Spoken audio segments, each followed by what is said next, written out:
c'est sur celui-là qu'il est là où il faut qu'on soit très bon pour que le club et le joueur sentent que le parcours est partagé, quoi. Ce qui est essentiel au niveau des managers des équipes de France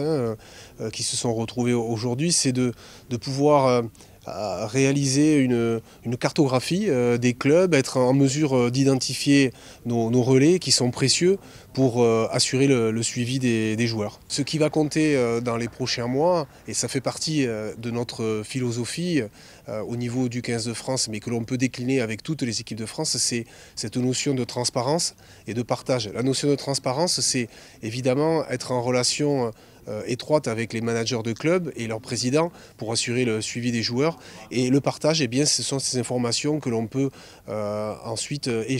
échanger avec l'ensemble des managers de toutes les équipes de France pour gagner du temps et pour permettre aussi d'assurer un suivi dès les académies jusqu'à l'équipe nationale. D'habitude, on démarre les visites et l'immersion au centre de formation à partir de septembre. Cette année, avec le Covid, on la démarre là en juillet. On va vous donner les dates après, mais on veut vraiment qu'on passe dans les clubs et gagner 2 mois par rapport aux années d'avant. On a travaillé sur une cartographie des clubs pour améliorer encore nos relations avec les clubs, la communication avec nos interlocuteurs, que ce soit pour France 7, le développement A7,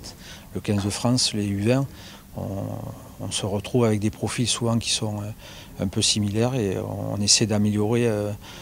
cette traçabilité, ce suivi de ces joueurs et de continuer à se rapprocher des clubs pour avoir un parcours pour le joueur qui soit le plus ciblé possible avec des objectifs précis. Ça nous permet aussi de croiser nos listes, de croiser les profils de joueurs que l'on cible et puis de remettre, là aujourd'hui on est en intersaison, de remettre à jour les mouvements dans les clubs pour identifier des interlocuteurs en particulier, les responsables de formation, les responsables espoirs, les staffs professionnels, donc ça nous permet de remettre à jour tout ça aussi. Ça fait partie aussi de nos objectifs d'optimiser les déplacements que l'on fait pour faire passer des messages, prendre des renseignements aussi. Par exemple, si on a un joueur que l'on suit pour l'équipe de France A7, quand on sait qu'il y a le staff du 15 et plus particulièrement celui des U20 qui passe dans ce club et prendre des renseignements sur tel ou tel joueur, c'est optimiser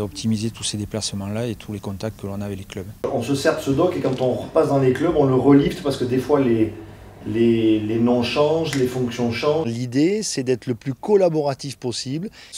partager les dossiers, partager les parcours des joueurs, parce qu'on sait très bien qu'une majorité de joueurs ou certains joueurs peuvent traverser les projets prioritairement club, mais aussi France 7 jeunes, France moins de 20 et pour certains le 15 de France. Donc il est important que tous les acteurs du parcours France des joueurs soient le plus informés possible et nourrissent entre guillemets toutes les modalités de ce parcours. Pourquoi pas mettre par club aussi les mecs suivis